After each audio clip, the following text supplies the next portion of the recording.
Anda Saya masukkan berikan kesempatan semua. pada Anda, silakan. Loh, sebentar dulu saya luruskan dulu soal. Saya host di sini. Bas. Kalau Anda tidak suka, silakan keluar. Nggak boleh Anda undang saya seperti itu. Kalau Anda tidak suka, silakan keluar. Saya di posisi seolah kita Saya host di menyebut sini dan nama. saya bertanggung jawab terhadap apa Mas yang menjadi Aiman, saya show minta maaf sebentar. Saya pemimpin Mas. redaksi di sini dan saya Mas. bertanggung jawab di sini.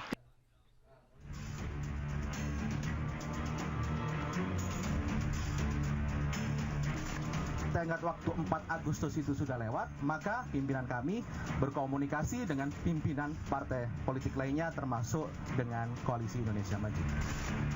Tidak ada deadline atau tenggat waktu yang dilewati. Bismillah, kita yakin untuk terus berjuang bersama ke depannya.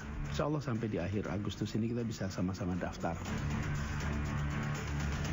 Kami menerima laporan memang ada upaya-upaya untuk mengganjal pencalonan Anies Baswedan. Insya Allah di Kimplos sudah muncul satu nama, yaitu Ridwan Kamil. Atas petunjuk Tuhan Yang Maha Besar, maka dengan ini saya menyatakan pengunduran diri sebagai Ketua Umum DPP Partai Golkar.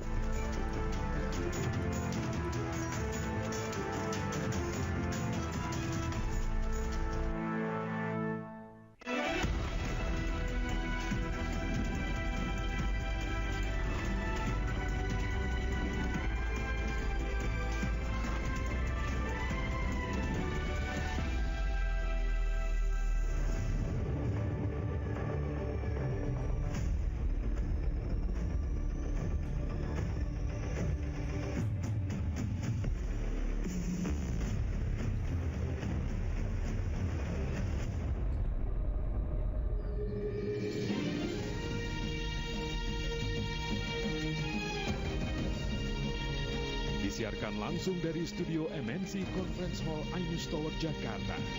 Inilah Rakyat Bersuara bersama Aiman Wicaksono.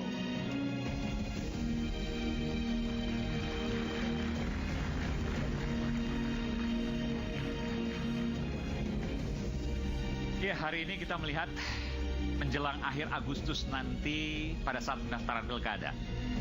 Ada gonjang-ganjing yang tidak biasa, terutama di pilkada Jakarta. Ada kotak kosong yang menghantui.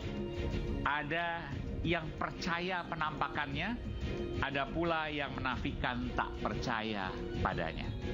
Benarkah pilkada Jakarta hanya akan ada satu saja calon utama karena ada sesuatu di dalamnya? Belum lagi soal gonjang-ganjing Partai Golkar yang hari ini sejak hari Minggu kemarin kita lihat bersama-sama. Adakah benang merah dari ini semua? Apa yang terjadi? Bagaimana prediksinya ke depan? Saya Aiman Wicaksono. Inilah Rakyat Bersuara.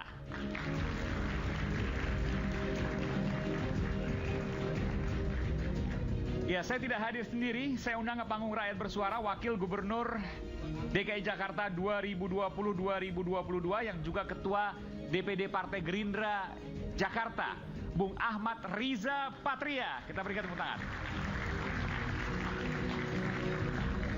Bung Ariza, apa kabar? Terima kasih. Luar biasa. Jadi sebelah kiri, mohon maaf. Oke. Ya. Saya tanya dulu Bung Ariza. Jadi jadi sudah siap Kim Plus borong semua partai? Ya enggak ada niat untuk memborong semua partai. Enggak, soalnya begini, saya tanya dulu. Kan PKB hari ini harusnya datang nih Bung Saiful Huda. Tapi rupanya sudah ada deal khusus dengan Partai Gerindra dan Kim Plus untuk kemudian mengusung Ridwan Kamil. Betul demikian nggak? Ini saya konfirmasi. Ya, kalau kami kan memang sejak awal Gerindra Pak Ridwan Kamil bersama Golkar. PKB sekarang sudah gabung? Ya, kalau memang sudah bergabung, alhamdulillah. Oh, belum pasti kan, nanti? Belum Nanti pasti. biar secara resmi disampaikan. Kan DPW PKB justru mengumumkan Mas Anies sebelumnya. Sampai Betul. hari ini kan belum diralat. Nggak, soalnya sekarang nggak datang. Jadi saya pikir jangan-jangan ada sesuatu. Jadi berubah. Kan politik nih hitungan menit, hitungan detik berubah. Oh iya, memang berubah. Golkar aja berubah sekarang.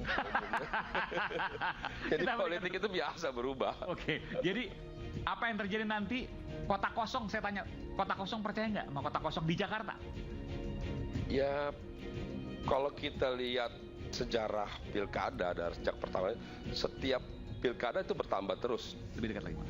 Setiap pilkada jumlah kota kosong bertambah terus. Kalau untuk Jakarta kan Ketua DPD Gerindra Jakarta nih, percaya nggak bahwa ada kota kosong di Pilkada Jakarta 2024? Kalau dalam politik ini nggak ada yang nggak mungkin. Semuanya mungkin. Dulu berbondong-bondong dukung Pak Jokowi. Sekarang berbondong-bondong dukung Pak Prabowo. Ya begitulah politik kan. Baik, kita berikan tangan Bung Ariza Patria. Baik. Selanjutnya, politisi muda Partai Golkar, Bung Riko Lesiangi. Mana Bung Riko? Oh, Bung Riko. Wah, hampir lompat seperti Bung Rocky Gerung. Silakan. Jadi, saya mau tanya dulu nih. Ini Golkar ada gonjang-ganjing tiba-tiba, belum pernah dalam sejarah seingat saya ketua umumnya mengundurkan diri.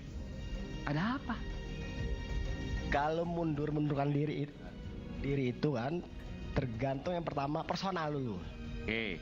Ya kan? Yang kedua secara konstitusi partai. Ya.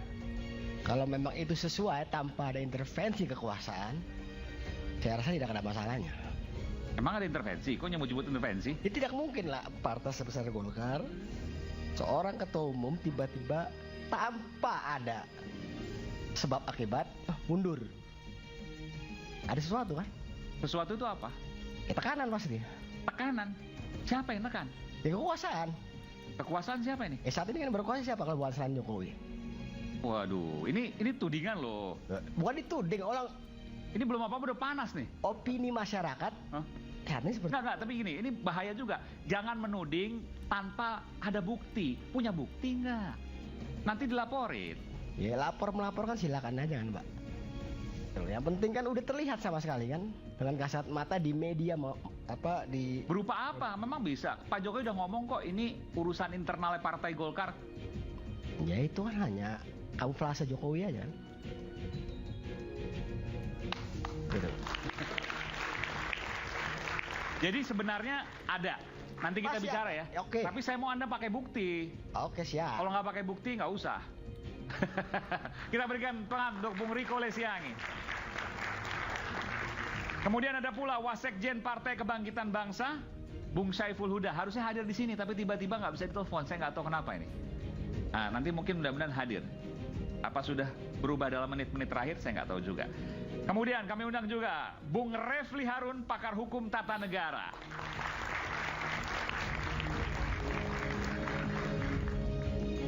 Bung Refli waktu itu sempat mengatakan, sampai kapan rakyat bersuara ini? Alhamdulillah sampai hari ini sudah 6 bulan, hampir 6 bulan. Duduk atau berdiri? Silakan duduk.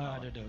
Ada terus Bung Refli, mungkin berkat doa Bung Refli. Alhamdulillahirrabbilalamin. Walaupun cuaca politik kurang baik ya, tapi kita tetap alhamdulillah ya. Kalau di mata Bung Refli cuaca politik kurang baik terus. Padahal sebenarnya nggak seburuk-buruk itu amat juga Bung Refli. Buruk lah, kalau kita mengatakan tidak buruk, kelewatan. Oke. Saya mengatakan kalau buruk itu masih bagus, ini sangat buruk menurut saya. Tapi kalau rakyat bersuara masih bisa mengundang Bung Refli, artinya nggak buruk-buruk amat, nggak? Setuju nggak? Masih bisa mengundang Bung Rocky Gerung. Itu kan sepanjang kalau rakyat bersuara udah nggak bisa mengundang Bung Refli dan Bung Rocky Gerung terganggu. Kalau sudah terganggu, kita di blacklist nanti. Dan nyatanya tidak, sudah berbulan-bulan. Alhamdulillahirabbil. Baik, terima kasih, itulah tepuk tangan juga untuk iNews. Baik, dan selanjutnya kita hadirkan aktivis dan juga kritikus politik Bung Faisal Assegaf.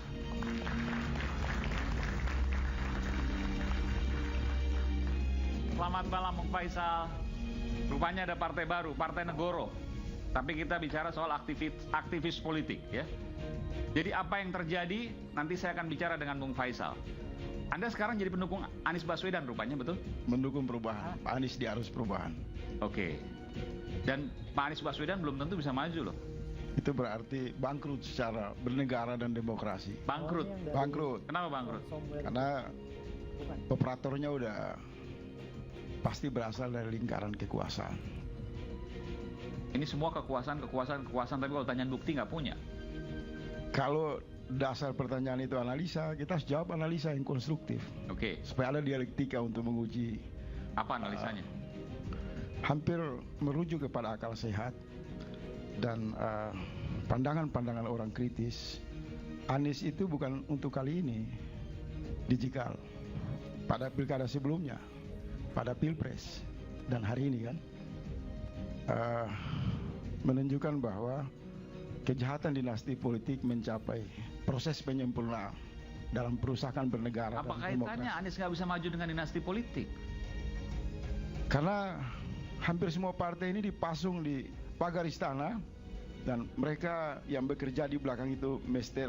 D, Mr. A plus, dan dua aktor ini harus saya minta muncul di publik. Mr. D dan Asko, Mr. A. Ahmad Ali, supaya menghentikan semua drama-drama di balik pertunjukan istana yang semakin norak. Saya sebut nama loh. Ada komunikasi. Jadi kita nanti beda tuntas kebatinan dan psikologi dari cara berpikir elit di internal Gerindra. Karena kalau kita ini kekuasaan kok Gerindra? Gini, untuk pertama kali pilkada DKI itu menghadapi masa transisi, dan biasanya habis pemilihan presiden, misal Prabowo itu kan sibuk dengan isu kabinet, tapi Prabowo ditarik oleh kubu Pak Dasko untuk fokus masalah DKI pilkada. Hari-hari ini kan kita melihat manuver Pak Dasko sangat memberi pengaruh, semacam arahan yang betul-betul ingin Kim Plus itu mengusung Ridwan Kamil dengan mempersembahkan jalan mulus bagi Kaisang. Paketnya ke sana diskusi itu. Itu hak Pak Dasko. Oke, itu kan analisa, tapi nanti apakah bisa dibuktikan tidak belum tentu. Kita lihat analisa. Nanti kita bicara soal itu. Karena jangan-jangan itu cuma fitnah saja. Ya, saya harus katakan itu karena harus ada buktinya. Tapi kalau satu ini saya hadirkan, ia dirindukan ya oleh bukan hanya penonton di studio di iNews Tower di Jakarta ini, ia juga dirindukan oleh banyak netizen. Bahkan ketika saya berdebat dengannya, saya yang dibully. Dia adalah no Rocky, no party, Rocky Gerung. Luar biasa, sampai teriak tuh mahasiswa. Bung Rocky mau bicara sekarang atau nanti? Kalau bicara sekarang saya ngeri-ngeri sedap nih. Kalau saya bicara sekarang, kamu nggak ada pertanyaan lagi nanti. Baik, kita berikan tepuk tangan sekali lagi untuk Bung Rocky. Tapi sekali deh, dikit aja. Bung Rocky ya. Bung Rocky melihat gonjang-ganjing menuju pilkada ini, apa yang ada di benak Bung Rocky? Nggak ada. Ya karena ini kotak kosong versus otak kosong. Tapi selamat dulu ya. 1 emas ya, betul? Oh iya, kalau itu saya pernah janjikan, saya akan bawa pulang emas dari Olimpiade Paris, dan itu terbukti itu. Hanya itu satu-satunya isinya. Dan baru pertama kali saya mendengar Bung Rocky terima kasih pada Pak Jokowi. Iya benar. Karena saya ingin ingatkan dunia bahwa masih ada presiden di Indonesia. Oke. Luar biasa. Baik, terima kasih Bung Rocky.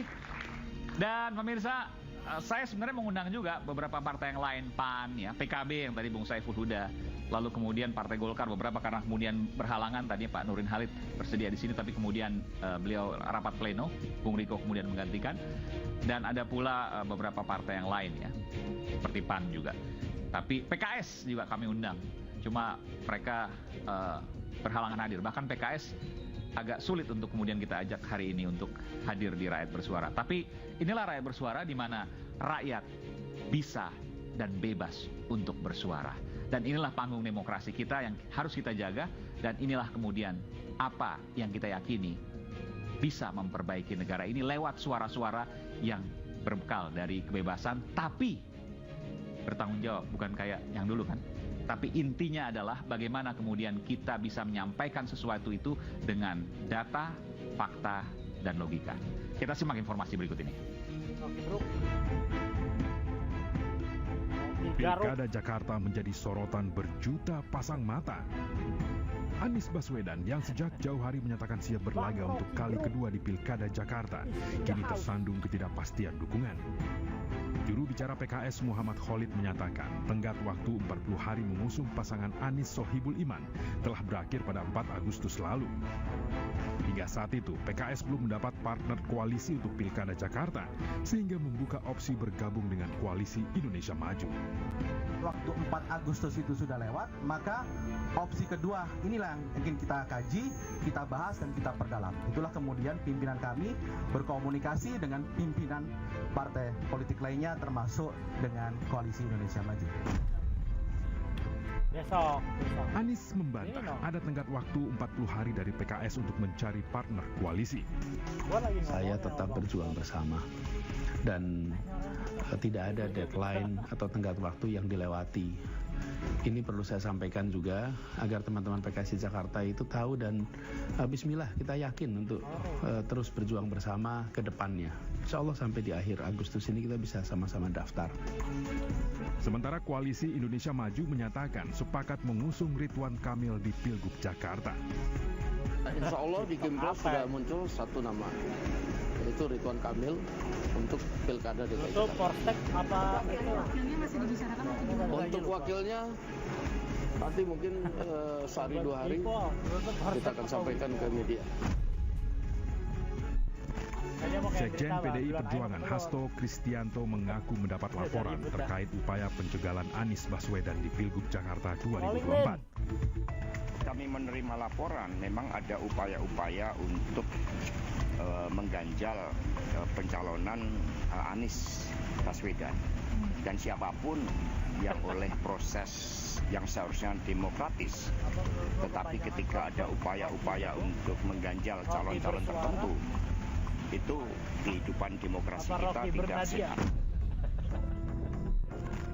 Di tengah hiruk-pikuk pilkada, secara tiba-tiba Erlangga Hartarto mundur dari kursi Ketua Umum Partai Golkar.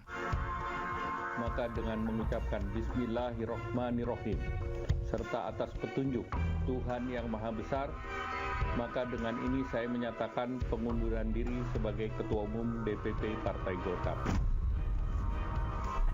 Ada apa dengan Erlangga? Dan jika benar Anies terganjal, mungkinkah Pilkada Jakarta akan melawan kota kosong? Nunggu lupa. Dan kita akan coba untuk melihat dulu bagaimana kemudian situasi di rapat pleno Golkar. Coba nanti kita akan lihat ya. Tapi kalau memang belum siap nggak apa. Nanti kita akan lihat bagaimana kemudian proses di sana. Saya ke Bung Refli dulu. Bung Refli, Anda setuju bahwa ada penjagalan terhadap Anies Baswedan? Setuju. Setuju. Kan jawabannya setuju dan tidak setuju. Oke, nggak apa-apa. Setuju. Apalagi. Oke. Buktinya. Buktinya. Oke. Nah, sebelum buktinya, saya mau mengucapkan juga selamat kepada Bung Rocky Gerung ya. Oke. Yang sudah membawa medali emas. Luar biasa. Dan memang, tapi hati-hati tuh, panjat tebing itu kelihatan seperti baliho. Karena yang paling berat itu adalah panjat baliho menjadi panjat sosial nantinya. Untung yang dimenangkan panjat tebing ya. Dan saya kira bagi netizen, terutama yang hatersnya Rocky, inilah satu-satunya prestasi hidup Rocky Gerung. Jangan-jangan gitu ya. Sekali lagi selamat ya. Walaupun kita babak belur di bulu tangkis, ternyata kita masih bisa dapat emas di panjat tebing. Tapi dibilang sport climbing gitu ya. Nggak ada tebingnya. Iya, kalau tebing itu tebing alam, jadi disebut sport climbing gitu. Dan ya panjat tebing itu. Tapi saya mau tanya, Bung Rocky sebagai apa di situ? Saya official, saya pengurus Federasi Panjat Tebing Indonesia. Oke. Jadi saya bawa atlet ke Paris, dan atletnya itu bawain medali buat Pak Jokowi. Jadi organisasi beliau ini ketuanya Yeni Wahid. Pembinanya Kaisang. Oke. Jadi Anda ternyata luar biasa ya? Walaupun Anda mengkritik, tapi Anda punya hubungan yang sangat dekat. Enggak, saya udah biasa menang, gak ada soal.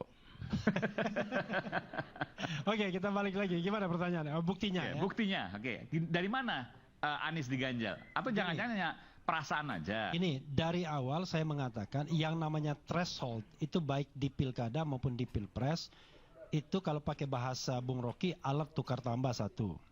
Yang kedua, alat menjegal. Jadi alat tukar tambah itu adalah bagaimana kursi-kursi di DPR dan DPRD itu menjadi bermakna, bernilai dalam rupiah tentunya ya. Sehingga itu yang bisa diperjualbelikan untuk nominasi siapapun yang ingin menjadi kepala daerah atau kepala negara. Itu hal yang jamak diketahui. Kita kan sudah rahasia umum. 1 kursi berapa dan lain sebagainya, itu satu. Yang kedua adalah kalau pembicaraan mengenai rupiah itu tidak menjadi persoalan lagi, maka menjadi alat menjegal, terutama menjegal calon-calon yang tidak diinginkan. Yang kalau dia berkompetisi dia akan menang. Maka fenomenanya adalah jadikan orang yang kita dukung menjadi calon tunggal dengan memborong semua partai politik, atau kalau harus ada lawannya, pastikan lawannya lawan yang lemah. Maka terjadilah fenomena misalnya dalam pilkada 2020-2021 Solo misalnya. Semua partai politik diborong dan akhirnya karena kekhawatiran kotak kosong bisa menang seperti di Makassar, maka dihadirkanlah calon independen yang sebenarnya ya kita agak meragukan walaupun kita tidak bisa underestimate ya. Ini maksudnya siapa? Calon independen DKI kan cuma satu, Bu. Bukan, calon independen di Solo. Oh, Solo. Pilkada Solo sebelumnya. Yang mohon maaf ya, satu tukang jahit, satunya wakil ketua RT menjadi calon independen melawan Gibran, dan Gibran menang dengan 80%. Kemudian di Medan sama, Bobi Nasution itu memborong semua partai politik, tetapi fortunately masih ada yang pada waktu itu tidak mau bergabung, yaitu Partai Demokrat dan Partai PKS. Karena pada waktu itu PKS dan Demokrat masih berada di luar pemerintahan. Maka kemudian bertanding dan kita tahu bahwa Bobi pun menang karena memang semua kekuatan sudah dikumpulkan. Nah, hal yang sama terjadi juga di Makassar misalnya. Semua kekuatan dikumpulkan juga dan lawan kotak kosong. Tapi unfortunately kotak kosongnya yang menang. Ya, walaupun calon ini di-backup juga oleh kekuasaan. Di Jakarta juga demikian. Kalau kita misalnya lihat hasil survei dan kita misalnya mempercayai survei tersebut, Kompas misalnya, indikator politik, bahkan indikator bicara top of mind, tanpa menyebut nama orang bisa menyebutkan siapa calonnya, maka sudah jelas Anies misalnya unggul 20% dibandingkan Ridwan Kamil dan 10% dibandingkan Ahok. Keunggulan Anies dalam survei tersebut, top of mind-nya. Maka yang menjadi hal yang paling aneh adalah orang yang paling kuat dan yang paling diinginkan oleh rakyat Jakarta tiba-tiba tidak dicalonkan oleh partai politik atau kesulitan mendapatkan di situ logikanya partai politik. Iya dong, kan politik kan pakai paling tinggi logika. Tapi nggak dapat perahu gitu ya. Iya, nah maka kemudian orang mengatakan siapa aktor intelektualnya kan? Maka saya mengatakan ya ini kan mudah cara melihatnya. Melihatnya adalah siapa yang berkepentingan Anies tidak menjadi calon dan tidak bisa terpilih sebagai gubernur. Ya tentu Istana Lama dan Istana Baru, kan begitu. Istana Lama memang tidak menginginkan, Istana Baru mungkin tidak menginginkan juga demi keamanan dan kenyamanan kekuasaan sampai 2029 dan lain sebagainya. Nah, tetapi kan di luar itu menurut saya politik kita tambah tidak sehat. Jadi kalau saya sih membayangkan harusnya ya Anies bisa bertanding, Ahok bisa bertanding, Ridwan Kamil bisa bertanding, you name it. Siapapun orang yang terbaik di Republik ini dan punya kemampuan, ya harusnya diberi jalan untuk bertanding. Sehingga biarkanlah rakyat yang kemudian memilih. Sekarang kan bukan rakyat yang memilih. Siapa bilang ini pemilihan langsung? Ini pemilihan yang direkayasa sedemikian rupa dan rakyat diberikan calon yang terbatas. Nah, untuk ini saya pemilihan yang direkayasa sedemikian rupa. Iya dong. Sekarang pertanyaannya adalah gimana rekayasanya? Nanti ya bayangan saya adalah itu calon independen akan lolos setelah sebelumnya dinyatakan tidak lolos. Ini maksudnya Pak Komjen Pol Darma kan sebelumnya kan tidak lolos. Kami undang juga sebenarnya ke sini. Tapi kemudian sekarang lolos. Nah, fortunately bagi dia, mungkin dia akan diloloskan. Karena kenapa? Penguasa sekarang ini kan takut dengan kotak kosong. Heran kan? Kok takut dengan kotak kosong kalau elektabilitasnya tinggi? Tidak. Karena tadi dia menyingkirkan orang yang populer, maka terjadilah fenomena misalnya di Makassar. Orang yang paling populer itu disingkirkan dengan rekayasa tertentu, padahal dia incumbent pada waktu itu, dan kemudian calon tunggalnya kalah dengan kotak kosong. Di Solo, rupanya pelajaran itu memberikan sebuah insight, jangan lawan kotak kosong. ada calon independen. Di Jakarta, saya bayangkan walaupun judul kita lawan kota kosong, enggak akan mungkin. Lawannya adalah lawan calon independen itu yang akan diloloskan sebagai calon independen memang bisa pasti kalah, kan belum tentu juga. Begini, kalau yang tadi misalnya dikatakan, hitungannya begini, Bung. Hitungannya pasti Polri loh. Enggak, hitungannya begini, Bung. Kalau melawan kota kosong, maka seluruh pendukung orang yang kecewa itu akan full di kota kosong. Oke. Misalnya pendukung Anies dan lain sebagainya ya. Tapi kalau lawan misalnya orang yang tidak diinginkan juga, kan orang akan splitting. Ya. Saya frankly speaking lah misalnya, pendukung Anies belum tentu mau pilih Ahok, ya kan? Ya betul. Ya kan? Misalnya gini, ini oke, saya paham maksud Anda. Artinya begini, kalau seandainya antara Ridwan Kamil versus dengan Komjen Pol Purnawirawan Dharma Pongrekun, pasti pemilih Anies belum tentu mau ke Komjen Pol Dharma Pongrekun. Tapi belum tentu.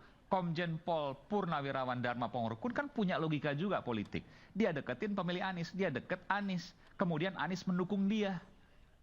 Akan berubah konstelasi politik. Ini susah bener nih, saya harus dipaksa untuk ngomong di depan misalnya. Nanti kita akan kembali saat lagi, kita akan kembali ke rakyat bersuara nanti.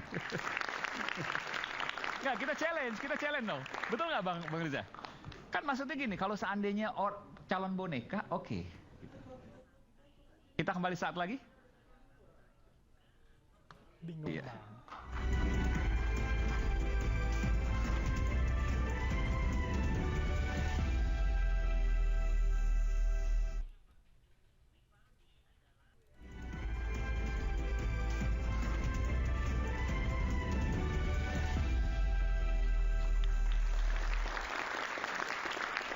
Ini ada yang menarik pemirsa. Tadi Bung Refli mengatakan bahwa nggak mungkin kota kosong.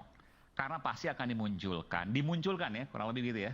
Satu calon independen yang tadi nggak lolos, sekarang lolos. Yang saya tahu, yang sebelumnya tidak lolos kemudian lolos, itu adalah Komisaris Jenderal Polisi Purnawirawan Dharma Pongrekun. Nanti, menurut Bung Refli, nanti koreksi kalau saya salah, ini akan dihadapkan ke Ridwan Kamil yang diusung oleh Kimplas. Dan menurut hitung-hitungan Bung Refli, ya pasti kalah. Menurut saya harus sampaikan pendapat saya. Ya belum tentu. Siapa tahu Komjen Pol Purnawirawan Dharma Pongrekun ini, kemudian dia merapat ke Anies dan Anies setuju. Kemudian pendukungnya Anies dan Anies setuju. Artinya jadi kekuatan baru. Kan nggak sesederhana itu, Bung Refli. Silakan. Iya, kan kita bicara hitungan matematika ya. Matematikanya begini. Kalau lawan kota kosong, semua yang anti kemapanan, anti kekuasaan, anti Kimplas, anti pembelian semua partai politik, itu akan berkumpul di kota kosong. Ya, terlalu berisiko lah katakanlah. Ya, karena kota kosong nggak ada ideologinya. Bisa kalah nanti. Pokoknya si dia kumpul kota kosong dan bisa kalah. Ya. Tapi kalau misalnya, saya tidak mengatakan Dharma Pongrekun itu calon boneka. Bukan. Ini adalah calon yang fortunately ada ya, tiba-tiba kok untuk menghindari kota kosong, makanya diloloskan dalam tanda kutip ya. Dalam tanda kutip. Ya. Nah kalau yang dimajukan ini maka akan ada splitting. Ya. Jadi barangkali sebagian boleh tetap ingin mendukung, pokoknya siapapun lawannya Ridwan Kamil, kami akan dukung. Ada yang berpikiran begitu. Tapi ada yang berpikiran, waduh, lihat dulu dong. Dharma Pongrekunnya lama-lama mereka berpikir dengan rasionalitasnya.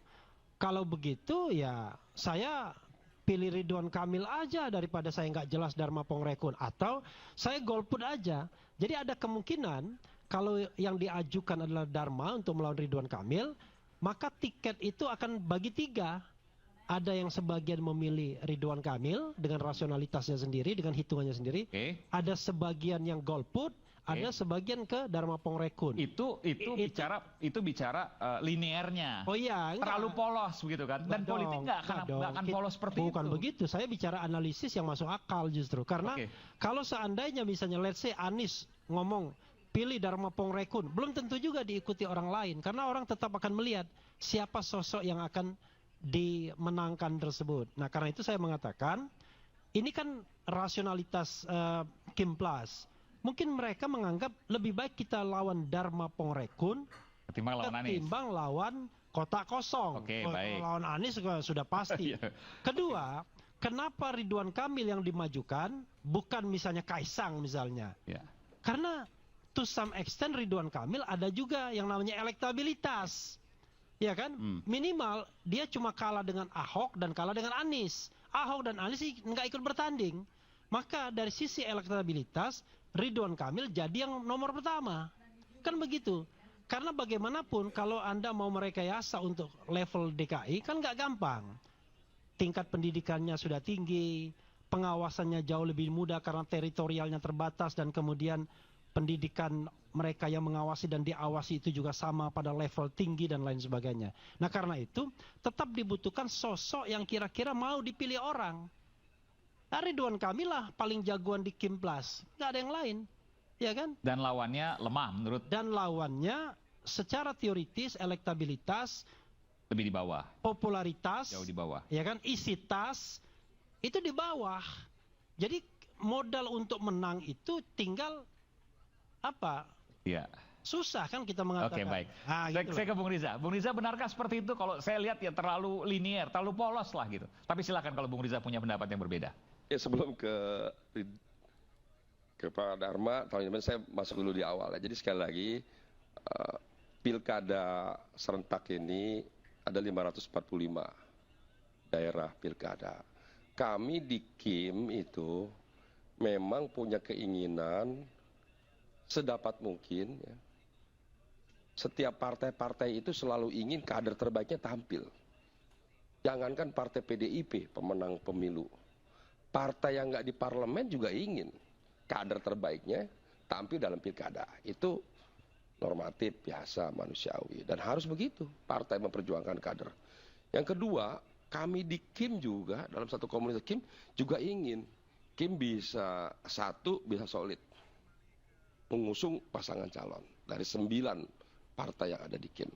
Namun prakteknya tidak bisa KIM. Ada beberapa daerah seperti di tempat saya di Banten, Golkar punya calon, Gerindra punya calon, berkompetisi. Saya maju di Tangsel, Gerindra berkompetisi sama Golkar. Tapi udah pasti maju ya? Sama Komika itu? Insya Allah. Insya Allah. Dan sampai pendaftaran. Jadi pastinya kan didaftarkan. Tapi sampai hari ini alhamdulillah sudah. Jadi sudah yakin sama Marcel Widianto betul ya? Insya Allah. Oke. Pokoknya siapapun nanti yang dipasangkan Insya Allah. Yang kita berikan tepuk tangan dulu dong, Bung Ariza. Bakal seru kayak Tangsel nih. Jadi itu contoh. Di beberapa daerah lain ya kami bisa berkoalisi ternyata dengan PDIP, dengan PKS, dengan Nasdem. Oh, Gerindra udah banyak di daerah banyak. 2024 ini ya. Jadi tidak linier pilpres dengan pilkada begitu. Jadi biasa saja kita pelajari dalam setiap pilkada ini. Kita berkompetisi dengan PDIP ada, berkoalisi ada, dengan Nasdem, dengan PKS, bahkan sesama KIM. Nah memang di beberapa daerah kita sedapat mungkin KIM solid dong gitu. Tapi kan tidak bisa juga semua dipaksakan solid.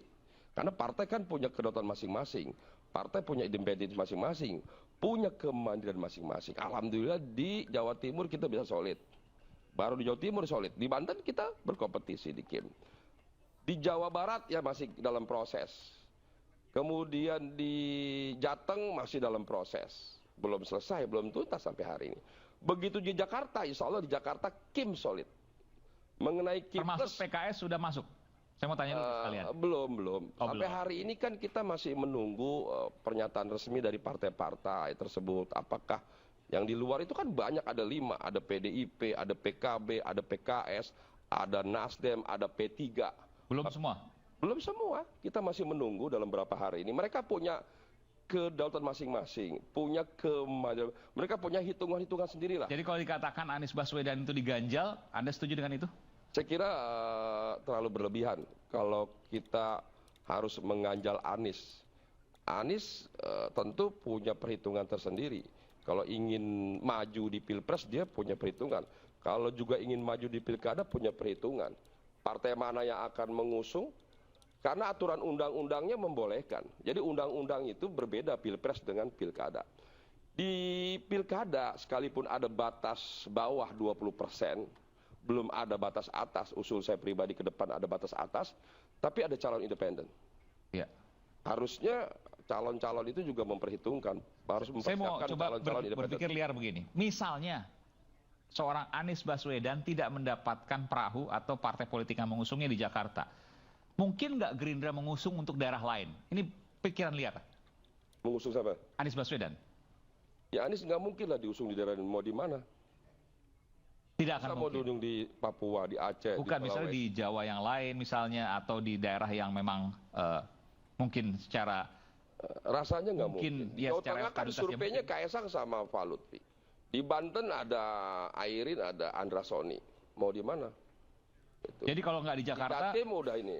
Ya peluang Pak Anies kan di Jakarta. Dan Gerindra nggak akan mungkin mengusung di luar Jakarta. Kalaupun misalnya, ini kan udah Ridwan ya rasanya nggak mungkin. Saya terbuka. Tapi kalau saya tanya sekarang, Ridwan Kamil wakilnya Anies, mungkin nggak? Ini kita bicara soal liar aja deh. Ya nggak mungkin rasanya. Nggak bisa, kenapa? Nggak mungkin, karena kan Ridwan Kamil karena gubernur. Anies sudah pernah jadi gubernur, nggak bisa jadi wakil gubernur. Oh, Ridwan Kamil juga begitu. Tapi kalau di daerah lain bisa, tapi kalau di daerah yang sama nggak bisa. Nggak bisa, oke, baik. Jadi nggak mungkin, aturan undang-undang tidak memungkinkan. Jadi kenapa Pak Dasko menyampaikan bahwa Gerindra mengusung Pak Ridwan ke Jakarta, lebih karena yang bersangkutan kita anggap punya prestasi sebagai wali kota, sebagai gubernur, sosok yang baik, berprestasi, punya integritas, dan kami punya keyakinan bisa menang melawan siapapun. Dalam perjalanan termasuk Anies Baswedan. Kalau termasuk Anies Baswedan. Gitu. Okay. Tadi kan Pak Refli sudah menyampaikan. Kita harus lihat survei ya. Kalau lihat di Jakarta nih fenomenanya agak beda di Jakarta. Saya perlu menyampaikan. 2012 ketika itu calonnya itu ada incumbent Pak Pojibowo, luar biasa prestasinya, kecerdasannya, integritas. Elektabilitasnya juga. Elektabilitas. Hampir semua survei, mohon maaf, hampir semua media meyakini yang menang Bang Poko. Betul. Ketika itu. Gerindra, Pak Prabowo, kami semua bersama Ibu Mega mengusung Pak Jokowi Ahok. Ya. Hampir ada yang nggak percaya dari mana nih wali kota Solo, ada Babel mau jadi gubernur DKI. Dan surveinya jauh di bawah Ridwan Kamil sekarang. Termasuk juga Anies Baswedan di 2017. Ya, maksud itu. Jadi 2012 menang. Jadi ketika Pojibowo incumbent dengan survei yang tinggi, semua lembaga survei, semua media, semua masyarakat Jakarta meyakini yang menang Pojibowo, survei Jokowi Ahok di bawah Ridwan Kamil sekarang, tapi bisa menang. Ya. Itu anomalinya. Bagaimana dengan Anies? Sama. Ketika Anies maju dengan Sandi, yang dilawan juga incumbent dengan survei yang tinggi, semua yakin bahwa itu yang menang. Kebetulan Gerindra juga ya pas. Dulu Gerindra dengan PDIP, sekarang Gerindra dengan PKS, dan dengan survei di bawah Ridwan Kamil. Ridwan Kamil masih tinggi survei. Anies Sandi di bawah bisa menang. Jadi maksud saya, survei bukan salah satu alat ukur, dan nggak bisa di pilkada jadi patokan bahwa dia pasti menang, karena survei belum tentu, banyak faktor. Berapa jumlah pasangan, partai mana yang mengusung, integritas, kompetensi pasangan calon tersebut, dan banyak faktor-faktor, fenomena politik, situasi, kondisi dan sebagainya. Jadi sekali lagi survei bukan satu-satu alat ukur.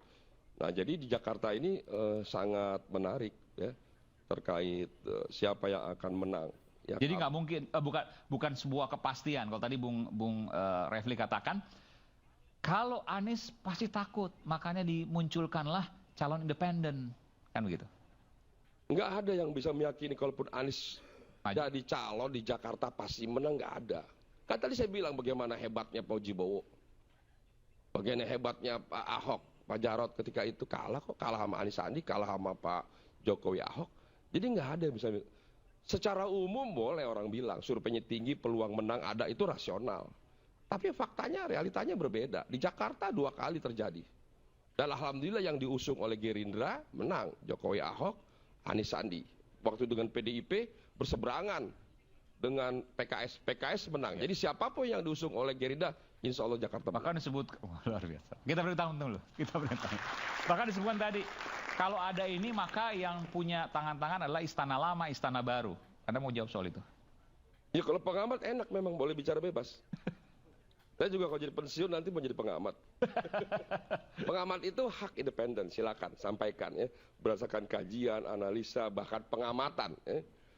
Masalah benar nggak benar ya kita kembalikan pada masyarakat. Ya, kita tidak bisa menjustifikasi itu benar, itu salah, silakan. Yang paling penting kan pengamat itu kan yang penting terus independen, netralitas, terus istiqomah. Yang penting di situ ukuran pengamat itu nanti di akhir hayat baru ketahuan. Ini pengamat sampai di mana independensinya. Mudah-mudahan seperti Bung Refli, Bung Faisal, Bung Rocky akan menjadi pengamat-pengamat yang punya independensi, netralitas, kemandirian sampai akhirat. Itu yang dibutuhkan Jadi ada bangsa tambahan ini. sedikit, Mas Rizam. Di Republik Indonesia ini memang enak jadi pejabat. Kenapa? Karena yang diminta integritasnya itu pengamat, bukan pejabat. Padahal yang digaji publik itu pejabat. Tapi yang apes kan pejabat, Bang Refli. Kalau pengamat kan ngomong bebas nggak masuk penjara. Kalau pejabat sebentar-bentar masuk penjara. Oke. Tapi tadi menarik apa yang disampaikan oleh Bung Ariza ya. Saya ke Bung Faisal. Ya kok pede banget sih kalau seandainya Anies masuk. Ini kan bicara ya. Pasti menang, ya belum tentu. Dulu juga 2012 Foke yang kemudian paling tinggi. Yang menang Jokowi Ahok. 2017 juga demikian. Yang paling tinggi pada waktu itu adalah Pak Ahok dan Jarot waktu itu. Sorry, saya salah. Nggak ada yang bilang pasti menang. Yang kita inginkan itu adalah a fair competition in politics, in pilkada. Jadi bukan soal, kan saya tadi katakan, ya saya lebih senang kalau semua bisa berkompetisi. Anies kompetisi, Ahok kompetisi, kemudian Ridwan Kamil kompetisi. Bukan yang satu berkompetisi, yang dua tidak bisa. Gimana kita mau mengukur kehendak masyarakat Jakarta kalau seandainya berkompetisi saja tidak bisa? Kalau yang tadi Ahok, kemudian Poke, kan mereka berkompetisi. Dan soal kalah itu ditengarai ada upaya-upaya situ. Invisible hand lah, Anda mau mengatakan seperti itu? Enggak, yang ingin saya katakan adalah kita ingin a fair competition. Celakanya di dalam pilkada ini, semua partai itu bisa diborong oleh satu kekuatan yang tidak ada di pilpres. Kalau pilpres, Anda tidak boleh borong semua partai politik sehingga sisanya tidak bisa mencalonkan. Itu pilpres. Tapi kalau di pilkada, Anda boleh borong semua partai politik. Bahkan lawan kotak kosong pun tidak ada masalah. Itu persoalannya. Itu yang saya gugat. Bukan menggugat Anies bisa nyalon atau tidak. Tetapi perilaku barbar memborong semua kekuatan partai politik. Lalu mendikte rakyat untuk memilih satu-satunya calon yang ditetapkan. Itu soalnya. Jadi memang ini satu fenomena yang penting bagi kita ya dalam berdemokrasi ya.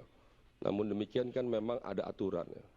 Aturannya ada batas bawah 20%, ada calon independen. Yang belum ada itu batas atas ya. Memang ke depan baiknya kita juga udah pikir nih para pejuang-pejuang demokrasi dan lain sebagainya.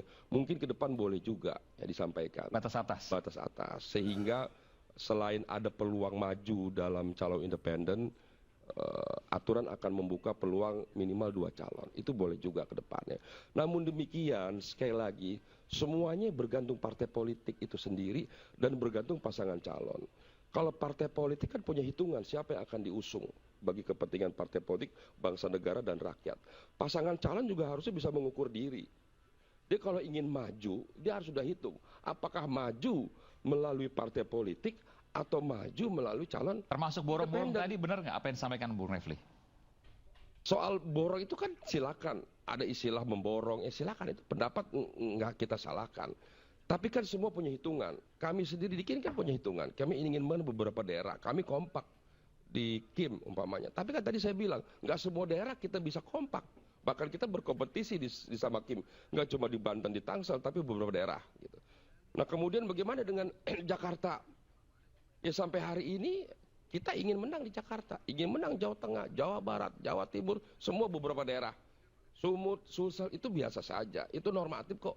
Semua partai, ketika dulu PDIP berkuasa juga ingin seperti itu, dulu Golkar berkuasa ingin seperti itu, Demokrat berkuasa ingin, itu normatif, itu nggak salah. Sejauh semuanya masih sesuai dengan peraturan perundang-undangan. Saya kira itu. Jadi kalau memborong partai kemudian untuk menafikan Anies, menurut Anda itu tudingan, itu fitnah? Itu ya jelas fitnah. Kita bukan memborong partai ya. Karena partai itu mana bisa kita ngatur PDIP, Ibu Mega, mana bisa kita ngatur Bang Surya, Nasdem, kita bisa mengatur PKB, Caimin. Kemarin aja dia ikut sama Anies, nggak ikut sama Pak Prabowo, kan kita nggak bisa atur artinya. Kemudian mana bisa kita ngatur PKS, nggak ikut kita dukung Anies di Pilpres, kan kita nggak bisa atur. Jadi semua punya kedaulatan dan kebebasan partai politik. Nah sekarang kembali pada mereka masing-masing. Mereka punya pilihan. Untuk beberapa daerah silakan. Termasuk di Jakarta, mereka punya hitungan masing-masing. Apakah mendukung Anies, mendukung Ahok, atau Ridwan Kamil atau mendukung yang lain, itu hak mereka. Kita tidak bisa mengatur atau memaksakan, nggak bisa. Mereka punya hitungan sendiri. Karena kepentingan partai bagi mereka kan nggak kepentingan sesaat. Ada kepentingan ke depan yang harus diperhitungkan bagi semua partai politik. Baik. Tadi nggak disebut satu partai, yaitu Partai Golkar. Padahal sekarang Partai Golkar ini lagi pleno untuk menentukan PLT Ketua Umum. Tadi sebelum ke Bung Riko, saya mau ke rekan saya dulu yang ada di arena pleno Partai Golkar. Ada Nata Arman di sana, betul? Selamat malam, Nata. Iya, nanti kita akan panggilkan lagi. Jadi hari ini, Bung Riko. Iya. Nata, bisa mendengar saya? Baik. Iya. Baik, selamat malam Aiman silakan. juga pemirsa. Benar sekali bahwa hari ini terkait dengan pasca mundurnya Erlangga Hartarto selaku Ketua Umum Partai Golkar tentunya membuat panik atau membuat kejutan bagi masyarakat luas. Terkait dengan hal tersebut, Erlangga juga menyebutkan bahwa alasan dirinya mengundurkan diri dari Ketua Umum Partai Golkar adalah terkait dengan untuk menjaga keutuhan Partai Golkar dan juga memastikan stabilitas selama transisi pemerintahan dari Presiden Joko Widodo transisi kepada Presiden terpilih yakni Prabowo Subianto. Dan saat ini pun saya sedang berada di DPP Partai Golkar yang mana saat ini sebanyak 300 lebih dari anggota partai mengikuti terkait dengan rapat pleno yang dilaksanakan pada malam hari ini dengan pembahasan 3 poin utama. Yang pertama adalah pembacaan surat pengunduran diri Bapak Erlangga, kemudian ada lagi penentuan jadwal Rapimnas, kemudian penentuan jadwal Musyawarah Nasional dan juga penentuan terkait dengan pemilihan PLT yang nantinya akan diselenggarakan pada hari ini. Ketika sudah ada nama yang keluar, tentunya akan ditentukan juga untuk tanggal-tanggalnya terkait dengan Rapimnas itu tanggal berapa, kemudian juga Musyawarah Nasional itu tanggal berapa. Kemudian adapun calon-calon yang bakalan menggantikan atau menjadi PLT pada malam hari ini yang akan diumumkan ada 3 nama. Yang pertama adalah Bahlil Lahadalia, kemudian juga ada Agus Gumiwang Kartasasmita, yang ini merupakan calon kuat yang akan mengisi kursi PLT jadi Ketua Umum dari Partai Golkar sendiri. Kemudian ada juga Bambang Susatyo. Namun tadi Bambang Susatyo juga di depan ketika baru saja sampai di lokasi DPP, ini mengatakan bahwa memang untuk calon yang kuat salah satunya adalah Agus Gumiwang Kartasasmita karena memenuhi kompetensi yang diharapkan. Kemudian saya pun akan menunjukkan kepada Anda dan juga pemirsa bahwa inilah tadi sempat dilaksanakan jamuan makan malam pada pukul 7 pagi malam tadi maksud kami. Kemudian untuk rapat sendiri pleno dilaksanakan di ruangan yang berada di sisi belakang saya, tepatnya di ruang 101 ini. Kemudian para awak media juga sampai dengan saat ini masih menunggu terkait dengan hasil dari rapat pleno yang diselenggarakan pada malam hari ini.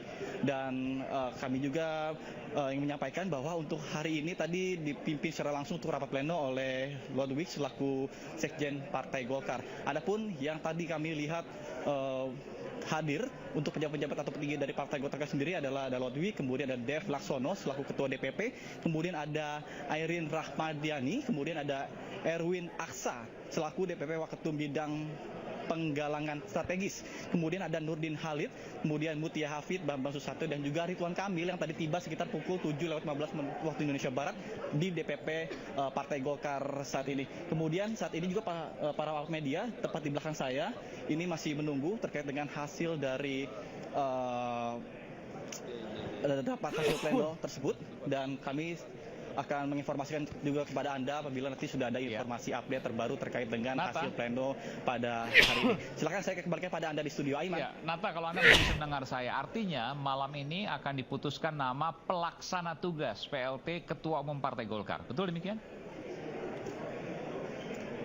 Betul sekali, Aiman. Untuk saat ini ketika rapat pleno berlangsung nantinya kan ada penentuan musyawarah mufakat terkait penentuan nama-nama yang akan mengisi jabatan PLT dari Partai Golkar sendiri. Kemudian setelah dari penetapan nama-nama PLT, kemudian nantinya akan ditetapkan juga jadwal dari Rapimnas, kemudian juga penentuan jadwal dari Musyawarah Nasional. Kemudian tadi juga sempat kami berbincang dengan salah satu pihak dari Partai Golkar yang mengatakan terkait dengan isu yang adanya pihak lain dari eksternal yang ingin masuk ke Partai Golkar atau disebutkan secara gamblang yakni Gibran Rakabuming Raka, ini tentunya dijelaskan tidak ada sangkut pautnya terkait dengan hal tersebut. Kemudian Partai Golkar ini menegaskan bahwa tidak ada unsur paksaan dalam pengunduran diri dari Airlangga Hartarto itu sendiri. Sementara demikian saya kembalikan pada Anda di studio. Satu pertanyaan lagi, jadi tadi tidak ada unsur paksaan yang Anda wawancara tadi beberapa fungsionaris Partai Golkar dan tidak ada unsur paksaan dari pengunduran diri Airlangga Hartarto, itu yang pertama. Kemudian yang kedua sempat ada meme gitu ya, sempat ada flyer yang menunjukkan bahwa Gibran Rakabuming Raka akan diusung menjadi Ketua Umum Partai Golkar. Itu juga dibantah oleh fungsionaris Partai Golkar. Betul demikian? Betul, tadi sempat kita melakukan wawancara terhadap kepada Adis Kadir, yakni selaku Ketua Bidang Hukum Partai Golkar dengan masa periode 2019-2024 yang mengatakan bahwa tidak ada kaitannya dengan adanya eksternal yang ingin masuk atau mendominasi di Partai Golkar, terutama disebutkan secara gamblang yakni Gibran Rakabuming Raka. Tentunya tidak ada sangkut pautnya dengan hal tersebut. Kemudian juga untuk terkait dengan masalah yang akan dikaitkan juga Airlangga Hartarto oleh Kejaksaan Agung, ini tentunya sempat dikaitkan dengan adanya kasus korupsi yang menyeret nama beliau terkait dengan kasus CPO atau minyak sawit seperti itu. Kemudian namun pihak Jaksa Agung juga mengatakan bahwa harusnya tanggal 13 berada di informasi di media sosial dan juga di pemberitaan tanggal 13 atau hari ini seharusnya dipanggil ke Kejaksaan Agung. Namun pihak Kejaksaan Agung mengatakan juga mengkonfirmasi bahwa tidak ada pemanggilan terhadap Airlangga Hartarto itu sendiri. Namun yang jelas untuk pihak Jaksa Agung juga mengatakan bahwa tidak ada unsur terkait dengan politisasi dengan kasus yang menimpa dari Airlangga Hartarto tersebut. Sementara demikian saya kembalikan pada Anda di studio. Aiman. Terima kasih Nata Arman, laporkan langsung dari arena rapat pleno Partai Golkar untuk penentuan PLT Ketua Umum Partai Golkar. Ada dua kabarnya yang kuat, nanti saya mau tanyakan kepada Bung Riko. Yang pertama adalah Bahlil Lahadalia, yang kedua adalah Agus Gumiwang Kartasasmita. Benarkah itu? Yang mana kemudian yang menjadi PLT, yang mana kemudian menjadi Ketua Umum? Nanti kita tanyakan. Isu hangat kadang bikin penat, apalagi kalau kita tidak bisa mencerna dengan cermat. Jangan lupa secangkir kopi hangat yang nikmat untuk menemani kebersamaan dalam program Rakyat Bersuara bersama saya Aiman Wicaksono. Saya akan segera kembali.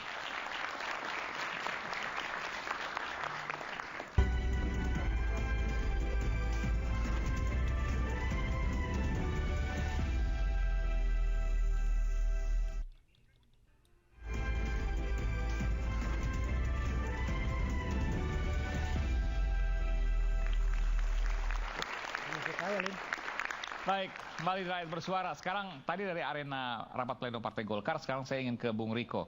Bung Riko rupanya udah punya bocoran siapa yang jadi PLT Ketua Umum, Bung Riko? Belum saya sampaikan itu. Forum ini kan suara rakyat kan. Nah, berarti kapasitas saya mewakili rakyat Indonesia. Gitu loh. Jadi mau ngomong apa nih? Hah? Bukan wakil Golkar. Judulnya udah suara rakyat. Ya kan? Rakyatnya Golkar. Rakyat Indonesia dong. Oke. Kalau secara konstitusi partai memang betul Agus Gumiwang memenuhi persyaratan untuk maju sebagai PLT atau mengemban mandat PLT Ketua Umum. Ya. Tapi kalau persyaratan keseluruhannya itu khususnya ada tersiar kabar itu ada Menteri Investasi Pak Bahlil dan lain sebagainya, termasuk anak presiden Mas Gibran. Ya kan? Nggak mungkin lah, kan 5 tahun ada ADART. Ya itu kan dalam artian, khusus saya garis bawahi harus 5 tahun menjadi pengurus baru bisa jadi ketua umum. Saya garis bawahi untuk Pak Bahlil itu saat ini memang setelah persyaratan dia pernah menduduki sebagai struktur kepengurusan DPD 1. Ya artinya bisa lah, keduanya bisa, baik Pak Agus maupun Pak Bahlil bisa. Betul. Tapi sekarang informasi dari dalam seperti apa? Anda kan dapat informasi tadi dari handphone Anda tuh. Untuk saat ini update yang terakhir dari Selipi DPP Partai Golkar memang mengerucut satu nama kuat yaitu Pak Agus Gumiwang. Agus Gumiwang sebagai PLT Ketua Umum Partai Golkar. Oke, ini informasi dari dalam nih ya. Ya, PLT Ketua Umum. Oke. Kalau terus Pak Bahlil jadi apa? Nah, menarik nih. Oke. Ya kan? Pertanyaan cuma satu saya. Dari mana bisa muncul nama Pak Bahlil? Kan kader. Oke, kader ya. Iya. Kader itu kan banyak spesifikasinya. Ada yang di struktural kepengurusan, ada yang di luar. Ya, apa salahnya dengan muncul nama Pak Bahlil? Tidak ada salah sebetulnya. Oke. Tergantung muatannya kan. Dalam artian begini, Pak Bahlil itu memang kader Golkar, tapi sudah tidak efektif dengan sekian waktu. Tapi kan ini pendapat pribadi Anda. Enggak, pertanyaan saya begini, kalau PLT Ketua Umumnya Pak Agus Gumiwang, Pak Bahlil nggak mungkin dong gigit jari. Orang masih berkuasa kan? Nah, kalau kekuasaan itu berarti yang kuat yang menang. Oke. Artinya ya tidak untuk kemungkinan Pak Bahlil itu menjadi Ketua Umum Partai Golkar periode 2024-2029. Oke, jadi PLT-nya adalah Pak Agus Gumiwang Kartasasmita. Nanti pada saat Munas akan terpilih Pak Bahlil Lahadalia untuk jadi Ketua Umum Partai Golkar 2024-2029. Itu analisis Anda, itu prediksi Anda. Ya. Oke. Dan Anda yakin soal itu? Yakin sekali. Dan Anda setuju juga soal itu? Kalau diputuskan berdasarkan konstitusi partai, saya harus patuh. Luar biasa. Gitu loh. Jadi apapun kekuasaan, awal dari kekuasaan udah diputuskan partai, Anda setuju? Ya. Kekuasaan itu kan bukan tidak ada masalahnya. Kekuasaan itu kan harus mengikuti dengan aturan juga. Tidak bisa semena-mena juga kekuasaan menabrak peraturan. Oke, baik. Sekarang soal Pilkada Jakarta. Golkar posisinya di mana? Kim pasti. Iya. Karena kader Anda juga kan, Pak Ridwan Kamil kan? Betul. Dan Anda nggak mungkin juga mendukung Anies kan? Ya tidak lah. Tidak.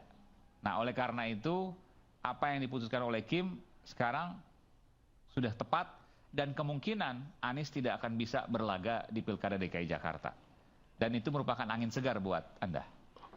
Sebentar, kalau saya pribadi berpendapat, khusus Pilkada DKI Jakarta, dengan ada opini melawan kotak kosong, itu suatu kematian bagi demokrasi. Kan kotak kosong nggak mungkin ada, karena ada calon independen yang mungkin muncul. Nah, itu independen itu yang dilawan itu 8 atau 7 partai politik yang tergabung dalam Kim Plus. Pertanyaan saya cuma satu, yang mana yang menang? Udah pasti yang menang ya Kim Plus. Pasti yang menang Kim Plus. Pasti menang Kim Plus. Gerindra dan Golkar. Betul. Pasti. Kalau dengan Anies, yang menang siapa? Anies lawan Ridwan Kamil. Kalau berbicara data, Pilpres 2024 yang lalu, khusus DKI ini, Gerindra khususnya Capres Pak Prabowo Subianto hanya menang di 2 wilayah, yaitu Jakarta Utara dan Jakarta Barat. Selebihnya Timur, Selatan, Pusat itu PKS menguasai. Ketua DPD Gerindra. Iya. Jadi kekuatan keseluruhan DKI ini yang pegang itu sebetulnya PKS. Dan kami pun dari Golkar dari zaman Orde Baru pun mengakui agak sulit menang di DKI. Oke, tapi PKS kan kalau pilkada bukan lihat partai, pilkada itu lihat sosok. Ini ngomong apa sih ini orang? Beda dengan pileg. Betul. Nah sosok itu syarat itu dia yang tadi yang dikatakan Bang Refli Harun tadi bahwa secara elektoral saat ini Ridwan Kamil yang pertama. Tapi Anda meyakini kalaupun Anies maju, maka Ridwan Kamil masih punya kesempatan yang besar untuk menang? Belum tentu. Tergantung kendaraan politiknya. Kalau PKS memutuskan Anies. Oke. Kuncinya di PKS. Makanya sekarang PKS diajak untuk masuk ke Kim. Betul. Baik. Kita berikan tepuk tangan dulu untuk Bung Riko. Pertanyaan selanjutnya adalah apakah calon independen ini akan maju dan bagaimana kemudian ketika nanti ini kotak kosong kita udah sepakati ya, sangat-sangat kecil kemungkinan terjadi. Yang mungkin terjadi adalah Ridwan Kamil karena sudah diusung oleh Kim Plus versus calon independen. Bagaimana kemungkinannya antara Ridwan Kamil dengan Dharma Pongrekun? Kita kembali saat lagi.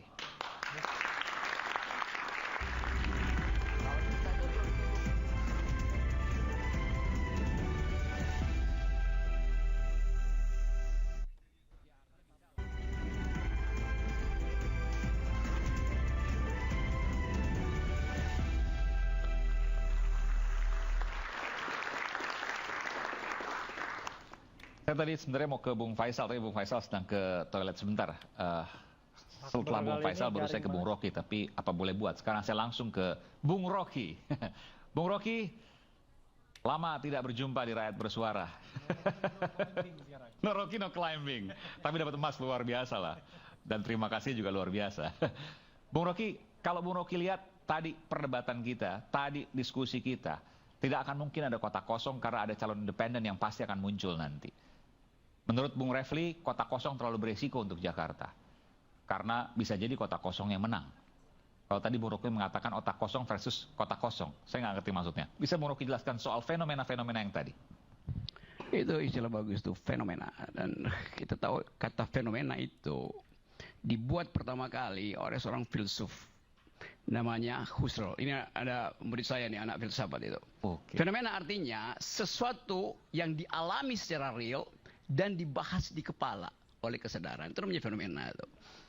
Kayak itu agak susah itu terangin metodologi. Tapi ya saya anggap aja bahwa kata fenomena sekarang jadi istilah yang distandarkan, bukan lagi istilah dalam pengertian saya alami kehidupan itu, saya alami peristiwa politik dan saya endapkan dalam kesadaran. That's what we call phenomenon. Tetapi yang Anda terangkan tadi, ribut-ribut tadi, itu bukan fenomena. Bukan fenomena? Udah, karena tidak memerlukan lagi kecerdasan untuk memahami itu. Blantan di depan kita tuh. Apa nyatanya tadi? Tadi si ketua salah satu yang diwawancara di Sleepy itu bilang, tidak ada pemaksaan di dalam Golkar. Coba saya terangkan secara fenomenologi ya. Tidak ada pemaksaan karena itu dia mesti ucapkan. Jadi dia terpaksa mengucapkan kalimat tidak ada pemaksaan karena dia dipaksa untuk mengucapkan itu. Coba Anda lihat betapa logikanya berbalik-balik. Nangkap nggak? Iya. Tidak ada pemaksaan. Oh iya, Anda dipaksa untuk mengucapkan tidak ada pemaksaan. Siapa yang maksa? Dan kenapa dia mau dipaksa? Kan pertanyaannya itu. Ngapain saya jawab hal semacam itu? Kalau saya bisa jawab, kalau dia bisa jawab, dia tidak akan keluar kalimat kami tidak dipaksa, Erlangga tidak dipaksa. Tidak ada yang memaksa. Nah, dia mengucapkan itu artinya dia terpaksa mengucapkan tidak ada pemaksaan. Circular logic-nya begitu. Mereka yang memahami semiotik mengerti bahwa di dalam dirinya dia menyimpan, menyembunyikan si pemaksa. Bayangin coba absurd. Terus Anda tanya siapa yang memaksa? Ya dirinya sendiri sudah menundukkan pada si pemaksa. Siapa yang memaksa? Tanya pada Bivitri, Dirty Hand. Tanya pada semua hal, Dirty Mind. Tanya pada seseorang. Jadi kemampuan kita membaca itu Oke. Oke, itu saya terangin lebih lanjut supaya karena ada konferensi pers terpilih PLT ketua umum baru. Ada gunanya orang udah tahu kok yang terpilih siapa apa. Anda tahu? Iya dari awal saya tahu. Apa penting? Tapi boleh nggak kita dengarkan sebentar, nanti saya kembali ke Anda. Saya kembali ke Anda nanti. Ya saya janji elah, barang busuk lu denger. Sebentar. Oke, silakan. Luar biasa, Bu Rocky. Waktu kepada beliau untuk bicara. Rapat pleno telah mensahkan PLT Ketua Umum adalah yang terhormat Bapak Agus Gumiwang Kartasasmita. Karena itu penjelasan lebih lanjut akan disampaikan langsung oleh PLT Ketua Umum. Silakan Pak Agus. Terima kasih Mbak Mutia. Assalamualaikum warahmatullahi wabarakatuh. Selamat malam. Salam sejahtera bagi kita semua. Shalom. Swastiastu, Namo Buddhaya, salam kebajikan dan salam sehat. Yang saya hormati, yang saya banggakan seluruh pengurus pleno Partai Golkar yang menghadiri rapat tadi, termasuk Pak Sekjen, Pak Bendum, seluruh wakil ketua umum hadir, kepala lembaga, badan, yayasan yang didirikan oleh Partai Golkar juga hadir, pengurus pleno yang hadir, alhamdulillah banyak, ya, dan dengan mudah quorum tercapai. Seperti tadi yang disampaikan oleh Mbak Mutia, bahwa dalam rapat pleno yang baru saja selesai, secara musyawarah dan mufakat,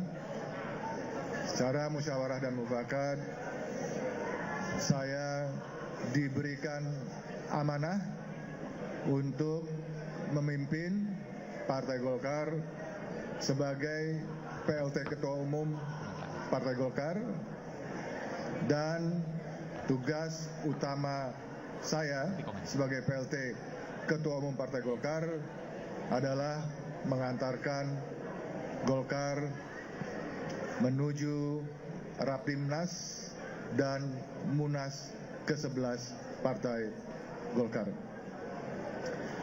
Munasnya kapan? Kita lihat, kita tampilkan kepada publik bahwa Partai Golkar merupakan partai yang dewasa, partai yang punya pengalaman jam terbang begitu banyak, ya, begitu tinggi, sehingga dalam menghadapi dinamika apapun, dalam menghadapi tantangan apapun, Partai Golkar bisa dan tetap menjaga soliditas di antara kader, di antara internal Partai Golkar. Kita tetap mempunyai komitmen tidak berubah, ya, menyukseskan pilkada serentak, menyukseskan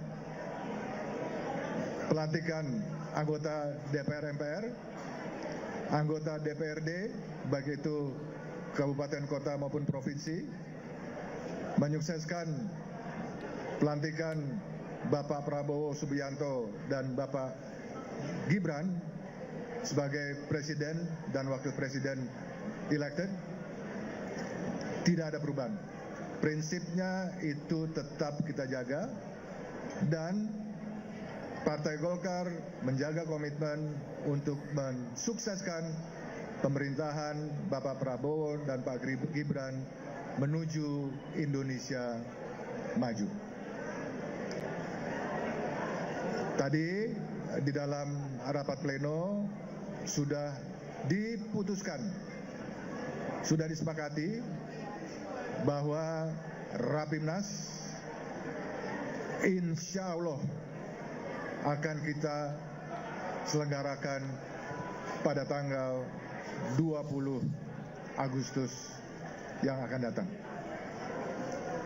20 Agustus kita rencanakan pembukaan Rapimnas di pagi hari, kemudian malam harinya 20 Agustus malam kita rencanakan agenda pembukaan Munas ke-11 Partai Golkar yang juga disepakati dan diputuskan akan digelar di Jakarta.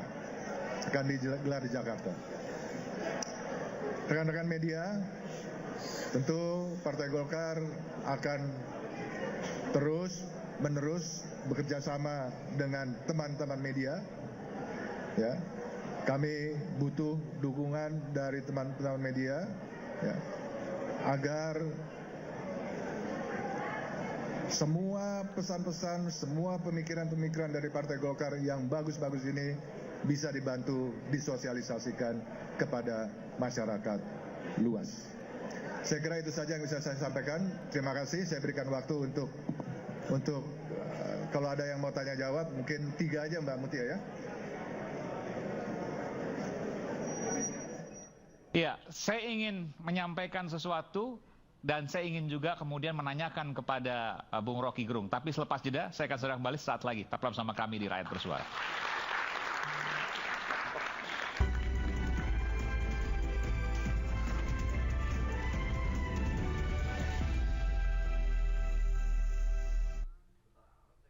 Sungguh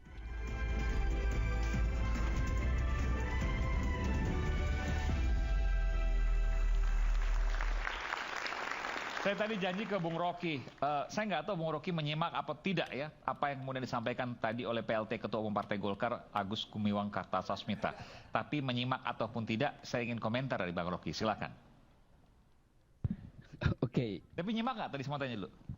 Nyimak apa? Nyimak kalimatnya apa? Nyimak wajahnya? Dua-duanya lah. Ada, nggak perlu lihat kalimatnya. Tuh. Lihat wajahnya dari awal. Mutia aja. Wajahnya tidak gembira untuk mengucapkan sesuatu yang diputuskan sebetulnya di dalam rapat partai. Agus Gumiwang juga mengalami delirium, terbata-bata untuk mengucapkan. Karena dia mesti edit kalimatnya. Jajaran di belakang dia tuh wajahnya sama, muram. Itu intinya begitu kan. Jadi dari awal kita tahu kimianya ini, ya kimia di dalam tabel kimia ini yang namanya golongan alkali tanah itu yang belajar kimia itu. Barang yang ya nggak penting sebetulnya lain dengan di tabel periodik sebelah kiri itu namanya helium itu. Golkar berubah dari helium jadi alkali tanah. Kalau Anda pernah belajar kimia. Susunan berkala. Iya itu. Tabel berkala itu. Itu pas di belakangmu ada tulisan barusan tadi white coffee itu. Itu sama. Mana lebih pahit? Black coffee atau white coffee itu? Coba Aiman ngobrol sedikit. Tergantung di mana yang kasih gula. Dua-duanya nggak pakai gula. Oke. Kalau kasih gula dua-duanya manis. Pertanyaan saya mana lebih pahit? Black coffee atau white coffee? Dan jawabannya adalah? Ya saya mau tanya kamu dulu. Saya bedain nggak yang sponsori acara ini? Kenapa? Lebih pahit. Kenapa? Ya dia kira-kira. White coffee katanya. Kalau cara berpikir Rocky itu harus dibalik dari umum. Betul, ya kan. Orang mungkin berpikirnya black coffee. Kita jadi white coffee. Kelihatan putih tapi pahit gitu kan. Nggak mainstream lah gitu. Maksudnya memunculkan paradoks mungkin begitu ya. Gitu. Ya dia tidak berpikir, dia cuma mengira-ngira pikiran saya. Kenapa disebut black coffee? Kenapa disebut white coffee itu? Kadar dari white coffee itu kafeinnya lebih tinggi dari black coffee karena roastingnya beda. Itu aja intinya tuan. Jadi kalau saya terangkan baru review benar kan gue iya tapi dia menduga tadi menebak gitu bukan menganalisis itu. Sama tadi white coffee orang nggak ada yang namanya white coffee. Kopi itu pasti hitam itu. Tapi mengucapkan white coffee lalu dipikirannya oh itu lebih sedikit kadar bitterness-nya. Tapi sebetulnya dia lebih pahit. Golkar juga begitu akhirnya kan. Mau menyembunyikan sesuatu padahal sebetulnya wajah mereka itu wajah white coffee itu. Bitterness. Teriris, nggak bisa ngapa-ngapain. Bayangan partai gede itu nggak bisa ngapa-ngapain datang dengan konferensi pers. Yang orang udah tahu dari awal pasti begitu. PLT-nya adalah Agus Gumiwang, kita udah tahu dari awal tuh. Bisik-bisik dari 3 bulan lalu. Satu waktu di pertemuan Golkar, kayak 2-3 bulan lalu, saya diundang. Di depan saya ada Pak Erlangga Ibrahim. Saya bilang, Pak Erlangga, Anda akan diamputasi oleh Jokowi itu. Dia keluar. Nggak mau dengar suara saya. Jadi kan, gue nggak pernah salah bikin analisis itu. Erlangga Ibrahim atau Erlangga Hartarto? Erlangga Hartarto di depan saya. Mungkin dia tersinggung, saya bilang, Anda akan diamputasi oleh Presiden Jokowi. Dia langsung berdiri. Saya masih tegur, Pak Erlangga mau kemana? Kan Anda undang saya bicara, kenapa Anda mau tinggal tuh? Saya minta izin ya, silakan itu. Jadi hal semacam ini bisa diduga dengan, kalau otak kita jalannya benar, kita bisa tahu tuh. Ujung dari Erlangga ada di mana itu. Apalagi dengan peristiwa Jakarta hari-hari ini kan. Jadi sebetulnya sesuatu yang dengan gampang kita duga itu tinggal tunggu waktu aja. Kenapa? Karena Jokowi nggak mau Erlangga buka seluruh kejahatan Jokowi ketika Jokowi lengser. Erlangga tahu semuanya tuh.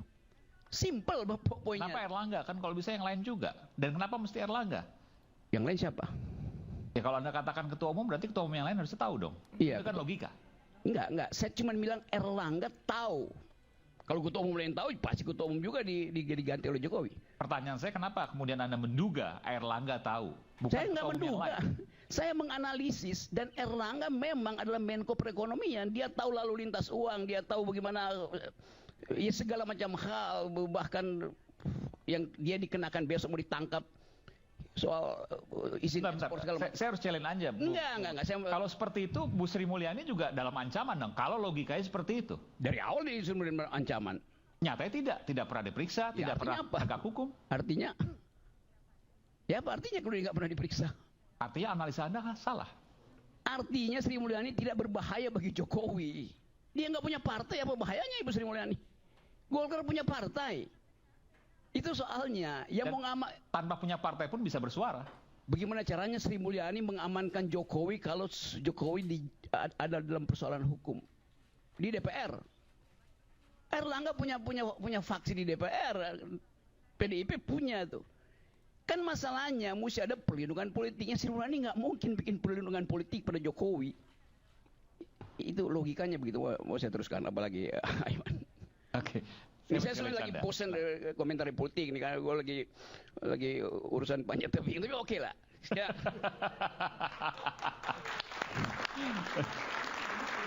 Karena lebih berguna panjat tebing daripada panjat beringin. Nah itu. Tapi ini kan asumsi Anda, ya bebas-bebas saja. Kalau ditanya bukti kan Anda belum tentu punya bukti. Ngapain kasih bukti pada hal yang transparan dari awal kita tahu? Kan you lihat logik dari kekuasaan. Logika kekuasaan nggak perlu ada bukti materialnya.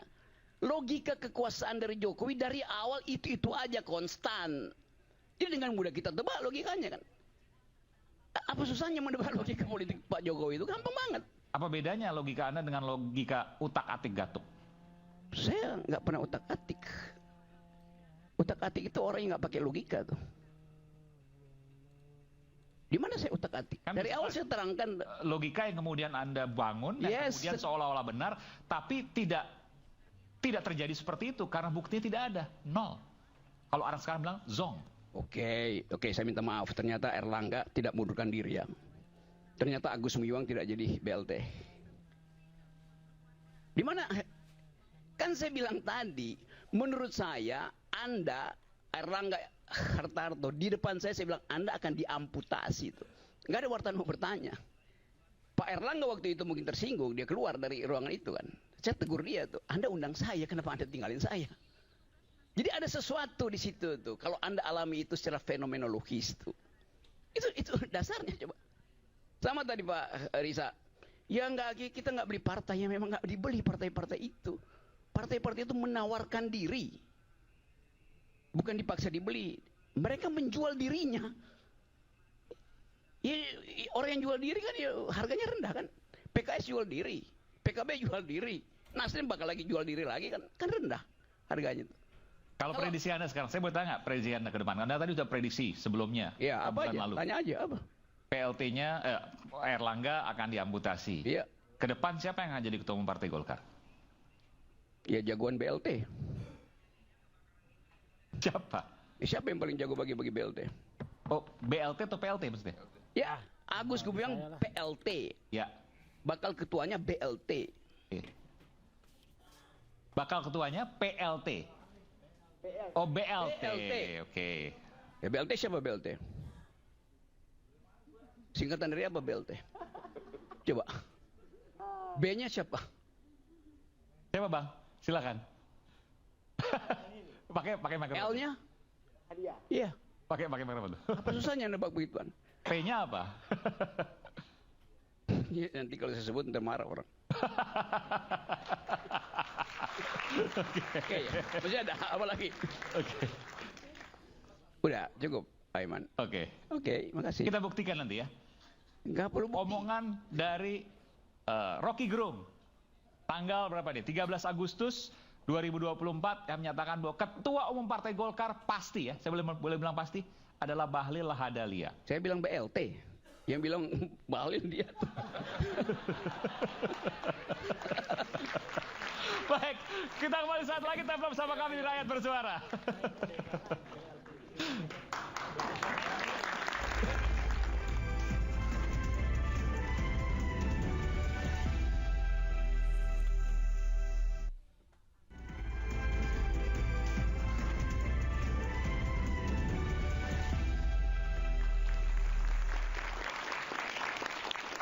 Sampai di sesi terakhir di Rakyat Bersuara, saya belum kasih kesempatan sungguhnya ke Bung Faisal Segaf karena tadi kita nyenak ke pleno Golkar. Saya mohon maaf Bung Faisal. Bung Faisal silakan. Ya kalau sampai lewat kita maklumi lah.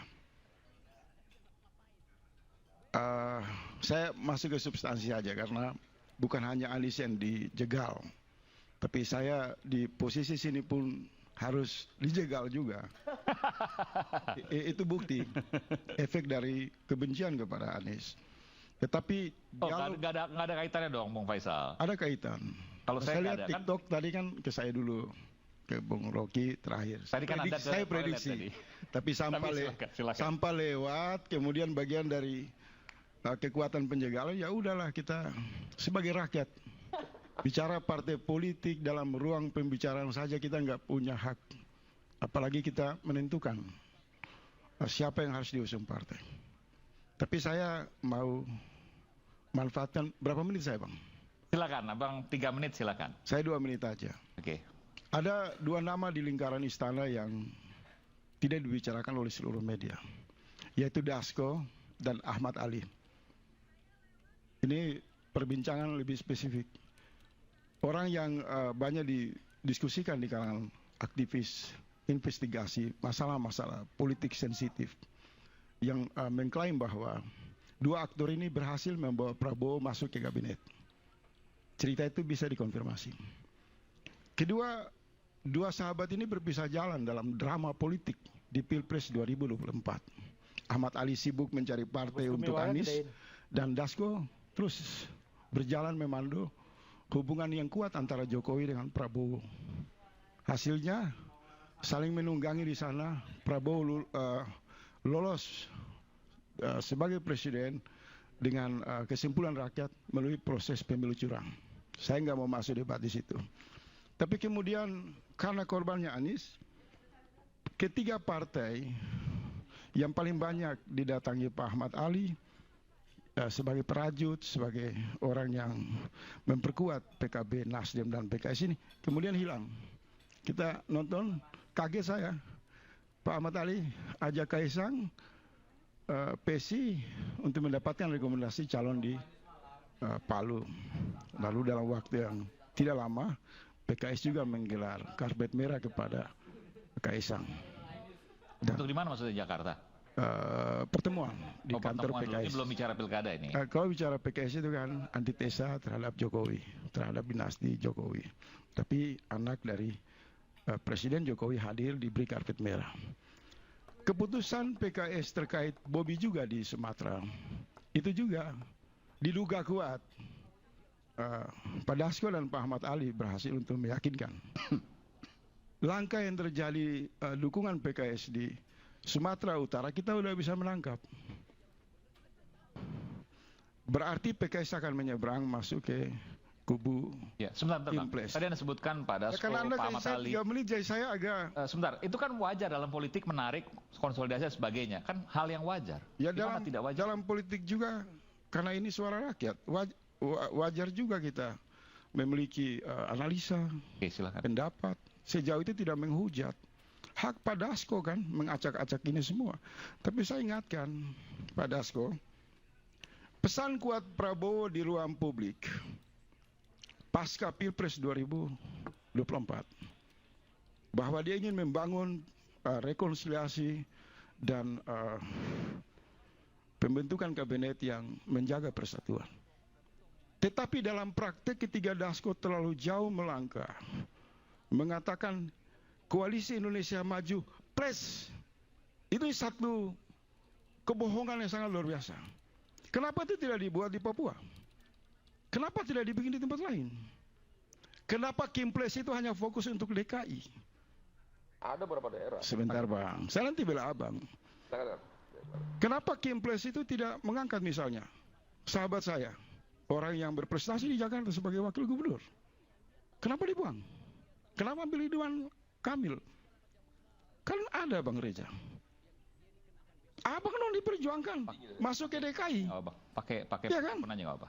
Ya, artinya Kamil kan lebih tinggi dari saya popularitas dan elektabilitasnya. Iya, artinya saya mau mengatakan Pak Dasko pertama kali mengkonsolidasi gaya politik premanisme ini, korbannya Abang duluan. Allah itu. Saya bicara analisa. Nanti saya jawab. Karena ini partai di ruang publik, saya bicara satu fakta. Poinnya Bang, kita nggak bicara soal personal ke personal. Ini poinnya masalah saya 3 menit, dia posisi pejabat publik, pejabat partai. Saya terus terang, saya harus potong Abang. Poinnya adalah kita bicara soal pilkada, kita tidak bicara soal personal. Silakan, kalau Abang bicara soal personal, saya potong. Saya bicara Kimples ya. Kalau bicara Gerindra, menurut saya sebagai rakyat, paling tepat adalah memperjuangkan Bang Reza. Bang siapa? Bang Riza. Oh, oke, Ariza. Kader yang sudah berpengalaman menjadi wakil gubernur. Tapi kalau Gerindra terlalu maju mendukung Ridwan Kamil yang kita tidak tahu prestasinya apa di Jawa Barat, itu membingungkan. Semua kekacauan ini kemudian publik berkesimpulan ada semangat lewat pendekatan, mungkin kalau saya keliru, mohon maaf. Pendekatan Pak Dasko mungkin terlalu khawatir bila Anies lolos di DKI, maka akan bersaing dengan Prabowo di 2029. Itu kan sempat dibicarakan. Baik. Silakan, saya sekarang berikan kesempatan kepada Bung Riza untuk menjawab apa yang disampaikan oleh Bung Faisal. Silakan ya, pengamat memang boleh menyampaikan satu, tapi kita jagalah batasan-batasan, apalagi menyangkut personal. Jadi yang pertama, Bang Dasko itu kan memang ketua harian. Memang tugasnya mewakili Pak Prabowo untuk melaksanakan kegiatan partai di seluruh Indonesia, nggak cuma di Jakarta. Terkait Ridwan Kamil, itu kan Partai Gerindra memang mengusulkan Ridwan Kamil seperti disampaikan Pak Dasko itu, karena memang kami melihat Pak Ridwan Kamil memiliki kualitas dan kemampuan untuk bisa menang di Jakarta melawan Anies atau siapapun, Ahok sekalipun. Itu kan kacamata kami di Gerindra, maka kami sampaikan pendapat itu. Sekalipun Golkar ketika itu masih memberi surat tugas kepada Ridwan Kamil untuk Jakarta dan di Jawa Barat. Dalam perjalanan kemudian PAN mendukung, Demokrat dan semua partai mendukung, itu hak mereka. Kami tidak pernah juga bisa memaksakan partai-partai di KIM untuk sama, karena beberapa daerah juga kita nggak sama. Di 545 ada Gerindra dengan PDIP, Golkar dengan PKS umpamanya, atau sebalik, itu biasa. Coba cek di seluruh. Ini kan tidak disebut plus-nya itu kan? Ya. Nah, saya ingin ada menyampaikan koalisi dengan partai pro perubahan. Yang plus banyak. Plus. Bung Faisal, yang plus itu daerah lain banyak. Nggak cuma di Jakarta. Nanti kita lihat nih, Jawa Timur insya Allah plus juga. Jawa Timur plus juga? Insya Allah plus juga. Di Jawa Tengah mungkin bisa plus. Sumatera Utara udah pasti plus. Plus itu, ya di Sumatera Utara kan ternyata plus juga.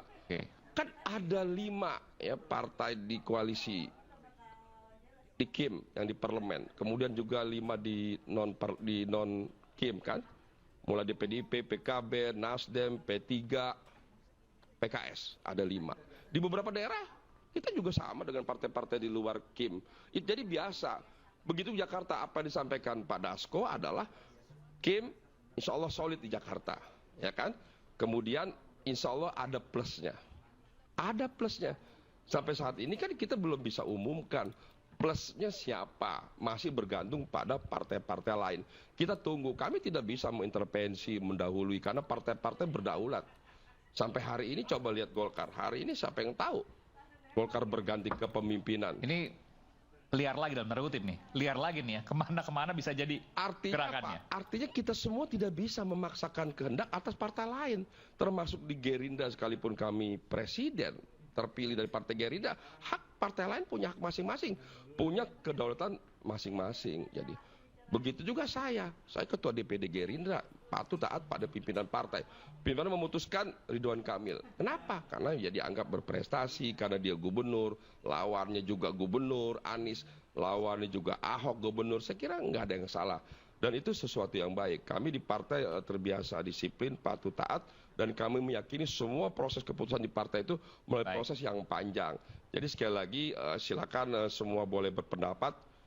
Memang Bang Dasko ini kader Partai Gerindra sejak awal berdiri partai yang mendapat tugas banyak, luar biasa tugasnya, termasuk dalam kemarin dalam membangun koalisi di internal dan sebagainya. Saya kira itu biasa saja. Setiap partai itu punya kader-kader terbaik yang ditampilkan. Bisa lanjut. Cuma memang sudah cukup. Mohon maaf, terima kasih Bang. Semua partai itu punya kader-kader terbaik. Saya 1 menit aja. Sudah cukup nanti. Ya, saya nggak menyerang personal. Ya, saya beri tadi jawaban apa Anda kan lancar, saya nikmati. Nggak bisa begini Bang Aiman. Kenapa saya bicara orang-orang sebagai aktor penting di lingkar kekuasaan? Dari sana spektrum pembicaraan politik itu dibangun. Sehingga kita tidak bicara omon-omon. Orang berbicara caci maki Megawati dengan kedewasaan PDIP. Kita tidak pernah dihambat seperti ini. Ini ruang yang sangat otoriter menurut saya. Dari tadi forum ini menghujat Jokowi oleh Rocky. Nggak ada sikap Anda sensitif. Saya challenge tadi. Enggak. Saya challenge tadi. Ini karena nama Dasko disebutkan. Saya katakan tadi Bung Rocky, ada satu variabel yang Anda benarkan di forum ini. Terima kasih. Saya ke Bung Refli. Anda benarkan dengan sikap Anda. Kepada Bung Refli. Karena Anda pasti dihubungi. Saya tahu. Sudah habis waktu, mohon maaf. Silakan Bung Refli. Ada satu nama saya sebutkan. Saya konsisten untuk siapa yang tidak memiliki data dan fakta maka tidak bisa. Anda tidak fair. Cukup, saya terima kasih. Iya kan? Anda tidak fair. Anda pajang saya di sini. Silakan. Anda pajang saya di sini.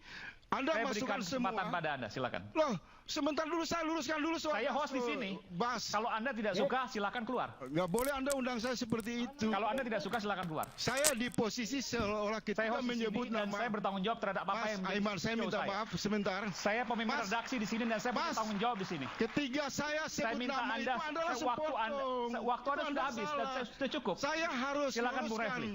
Saya harus luruskan ada dinamika di sentrum kekuasaan. Beberapa nama yang menonjol. Dampaknya sampai ke Golkar. Semua itu di-capture di ruang publik. Dan Anda sudah sampaikan itu. Dan saya ingin mengatakan di akhir kalimat saya, Mas Aiman, saya tidak tendensius. Saya hormati dinamika ini. Tapi saya berharap Pilkada itu menjadi perkat kepentingan nasional. Kalau Gerindra sungguh-sungguh ingin membangun ruang rekonsiliasi, membangun koalisi dengan memberikan ruang kepada yang lain bersaing, pikiran Dasko harus dihentikan.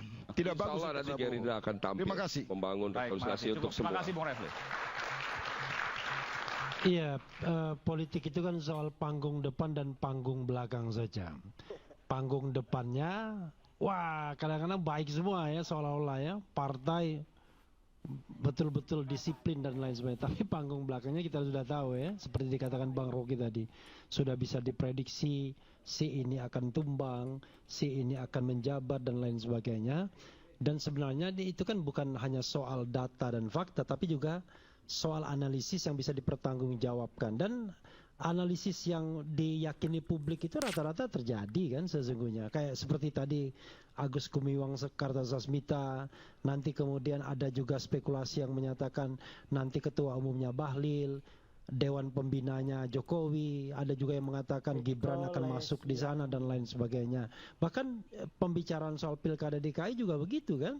Kita bicara Ridwan Kamil dengan Suswono PKS, tapi besok-besok Kaisang yang masuk bisa terjadi karena tukar menukarnya dalam politik itu sudah terjadi ketika Anda sudah masuk di dalam koalisi ini. Kan tinggal yang powerful yang bisa ngacak-ngacaknya. Dulu misalnya ketika Pak Jokowi ditanya apakah Gibran akan nyalon atau tidak, kan belum cukup umur katanya. Ternyata ada cara untuk menggenapkan umur, yaitu dengan putusan Mahkamah Konstitusi. Dan kita juga sekarang akan tunggu apakah Mahkamah Konstitusi akan membenarkan meluruskan putusan MA atau tidak secara tidak langsung ya. Karena jelas-jelas di dalam peraturan dikatakan 30 tahun itu sejak ditetapkan sebagai calon sesungguhnya. Karena kan calon, kapan orang dinyatakan sebagai calon? Ya ketika ditetapkan sebagai calon, bukan ketika dia dilantik. Nah ini kita tunggu putusan Mahkamah Konstitusi, dan kalau MK mau mencuci dosanya, maka dia kembalikan tafsir yang sesungguhnya di undang-undang itu, dan Kaisang tidak bisa nyalon. Ya. Tapi nanti akan kita lihat apakah nanti. Jadi saya mau sampaikan, saya tadi pagi sempat kontakkan dengan Bung Boyamin Saiman, di mana anaknya yang kemudian mendaftarkan gugatan. Ada keputusan yang akan diputuskan oleh MK sebelum tanggal 27, artinya sebelum pendaftaran pilkada. Kita tunggu nanti hasilnya. Tergantung trikinya, apakah putusan itu langsung berlaku atau berlaku 5 tahun ke depan. Oke, nanti kita lihat. Baik, kita berikan tangan. Bung Riko, silakan. Nggak ada, kalau nggak ada nggak apa, saya kasih Bung Rocky kalau gitu. Nggak ada, oke baik. Bung Rocky, terakhir. Oke, dia jatuhnya berapa menit dia kasih ke saya? 2 menit. Bagian saya berapa menit? Ya silakan Bung Rocky. 2 menit tambah 2 menit, 4 menit silakan. 4 menit. Hak saya 4 menit? Iya, oke, hak saya kasih pada Faisal Assegaf.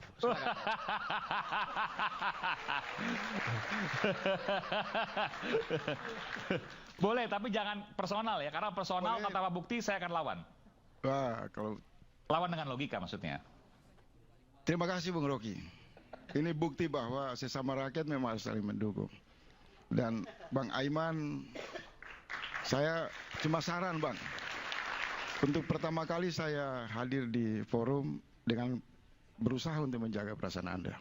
Karena saya tahu Anda trauma. Oh enggak. Hingga Anda mengawasi saya sejak awal. Jangan-jangan setiap ucapan saya berdampak hukum pada Anda. Tapi saya mau sampaikan kepada Jokowi dan seluruh pendukungnya. Nggak usah tangkap Aiman. Ada Faisal Assegaf di sini. Tapi waktu saya diproses Anda nggak kemana-mana. Lah, salah. Anda buka Twitter saya. Saya buat pembelaan kepada Anda. Cuma Anda saja cengeng menghadapi masalah kecil itu. Kapan Jadi saya kenapa penting untuk saya menarik Pak Dasko ini? Karena ada satu aliran politik yang menarik sebenarnya.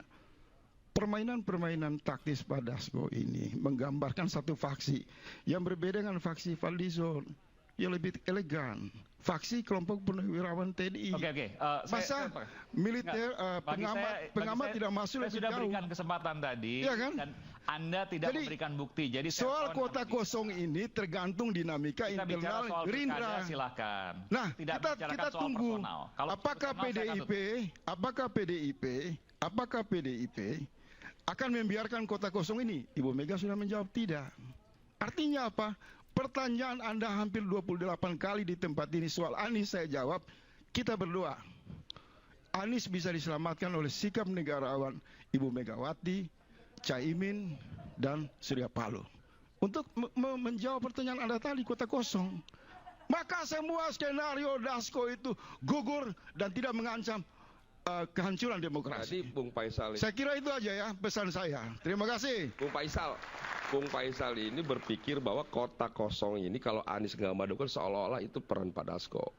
Tadi saya bilang internal dinamika di internal Gerindra. Pak Dasko tidak pernah mengintervensi partai politik. Siapa yang bisa mengintervensi Bang Surya, Salim Segaf, Pak Saihu, itu kemudian juga Pak Mardiono. Semua partai-partai punya intervensi masing-masing. Jadi di panggung depan kan begitu semua indah, bagus. Ya memang. Saya agak sensitif bicara panggung belakang, Abang jangan terlibat Bang. Sebenarnya daripada menjegal Anies dan menghancurkan Abang masuk ke Tangerang, mending Anda yang kita perjuangkan. Gerindra berbesar hati. Kalau korbankan Anies, ya naikkan mantan wakil gubernur. Korbankan Anies, apa benar? Nggak ada. Siapa yang harus mengorbankan Pak Anies? Pak Anies independen. Dia punya independensi, punya kemerdekaan, dia berdaulat, dia bisa menentukan pilihannya sendiri. Saya mau tanya Bang, kapan istilah Kim Plus itu dihapus? Sehingga tidak memberi tendensi bahwa pandangan negatif seolah-olah Kim Plus untuk menghajar Anies. Apa sih yang salah pada Kim Plus? Kan tadi saya bilang, itu selalu jangan lihat Jakarta, banyak daerah itu diikuti oleh banyak daerah satu koalisi yang tidak masuk akal gitu. Bung Faisal karena mendukung Pak Anies berpikir seolah-olah karena Pak Anies belum mendapat dukungan partai hingga hari ini seolah-olah kami menjegal. Nggak ada jegal-menjegal.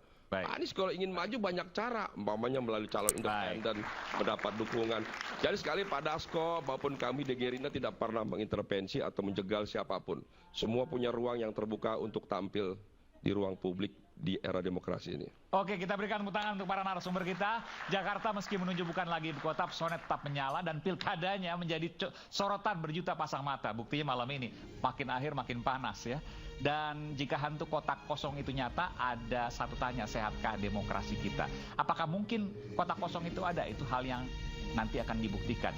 Karena pemilihan sesungguhnya bukan soal cerita di bilik suara, tapi jauh dari itu ia adalah soal keterlibatan warga atas ikhtiar menjemput takdir pemimpinnya. Saya Aiman Wicaksono, sampai jumpa di Rakyat Bersuara berikutnya.